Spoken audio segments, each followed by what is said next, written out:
आम्ही गाडी धडकल्या बापाला फोन नाही करत. पप्पा गाडी धडकली काय करू. आम्ही शोरूमला जातो आणि नवीन हत्यार घेऊन येतो. लेकिन एक सेकंड. दादा बोल की. अहो गाडी धडकली माझ्याकडून. अरे धडकून दिल की मग काय तवा नवी घेऊ आपण. अरे कशाला प्रतीक त्या पोराच्या नादी लागलाय. तू आपल्या चहाच्या टपरीवर ध्यान दे ना. अरे का भांगडीत पडतोय. इंस्टाग्रामवर आता फक्त भांडणच पाहायला भेटतंय मला. जिथं पहा जिथं भांडणं पाहायला भेटतंय. काही पण बघा भांडणच भांडणं. जिथं पण पहा जिथं भांडणच भांडणं. बस तुझं काहीच नाही राहिलं इंस्टाग्रामला. आता फक्त भांडणं करण्याचं एक साधन झाले इंस्टाग्राम. माझं एक म्हणणं आहे प्रतीक ती गाडी फसल्यावर त्याच्या बापाला फोन लावून नाही काकाला फोन लावून.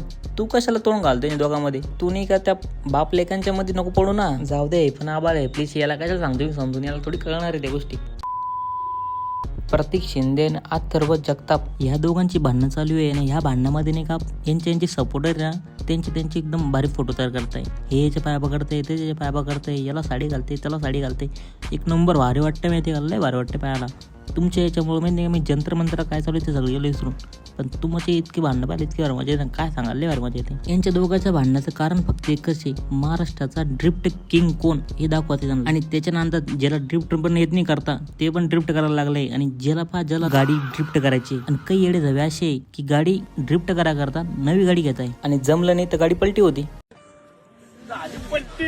मग गावात पेढे वाटणं केळ्या असं म्हणतोय की गाडी पलटी झाली म्हणजे लय मोठे अचिव्हमेंट तयार केली काय. UPSC MPSC ची परीक्षा क्रॅक केली असं वाटतंय का आता. अरे बाप ॲम्ब्युलन्स. अरे ॲम्ब्युलन्स ट्रिप मारताय तुम्ही. कमीत कमी त्या पेशंटचा विचार करत असता तुम्ही. अरे ड्रायव्हर भोसडीचा आहे पळा. अरे मायला हे पेशंट आला कोणी अजून. अरे डॉक्टर साहेब पेशंट केव्हाचा पळाला. बरं झालं पळाला नाहीतर मग खपला असता. ऑन रेकॉर्ड सांगतो आणि त्याच्या पुत्रांना मी सांगणे माझं. कधी बी शिवाजीनगरला तर तुमचं लोकेशन द्या मी येतो. तुमच्या बापाला सांगा कुठं लपून बसलाय तिथनं बाहेर ये. ठरवा कोण गरीब आहे कोण खरा बाप. तुमच्या सगळ्यांचा बाप आला. अरे काय माझ्या लोकांना पैशाचं एवढं मला तेच नाही कळत. देव पण ज्याच्याकडे पैसे त्याला जास्त पैसे देतो राहून. आमच्या गरीबाकडे थोडं देवा ध्यान कर. ध्यान दे इकडे देवा. तरीका आहे भीक मागणे का. एकीकडे ह्या दोघांची भांडणं चालू होतीच तेवढ्यात माझ्याकडे हा व्हिडिओ आला. त्यांची गळचेपी बघा कोणत्या पद्धतीमध्ये चालू आहे.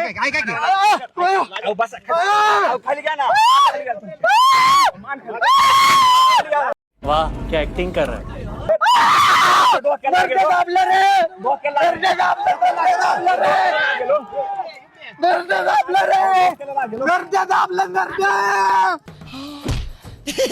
ऍक्टिंग आहे.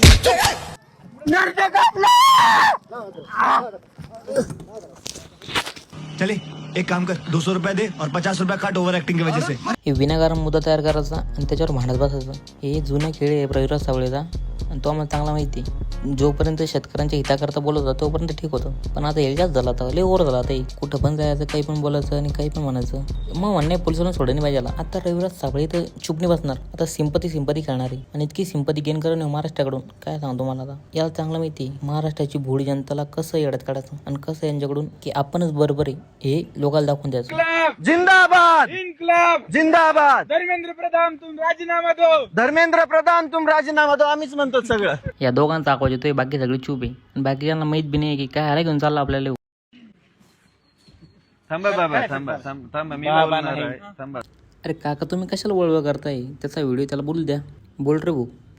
आणि ह्यो काय बोलणार आहे म्हणणार आहे माझ्या अत्याचार झाला मला पोलिसांनी मारलं. अरे तू कशाला निघाला बाहेर. आणि बाहेर निघाला असता मारला नसता. काही गरज नाही बाहेर निघायची. आणि जर तुम्हाला रविराज साबळेवर पूर्ण व्हिडिओ लागत असेल तर मला कमेंट करा. मी तुम्हाला संपूर्ण व्हिडिओ देईल. आणि तुम्हाला पण याचे असलेत काय हे दाखवून देईल. भेटूया नेक्स्ट व्हिडिओला. तोपर्यंत तुम्ही लाईक शेअर फॉलो सबस्क्राईब करून टाका. बाय. रविराज दादा जिंदाबाद.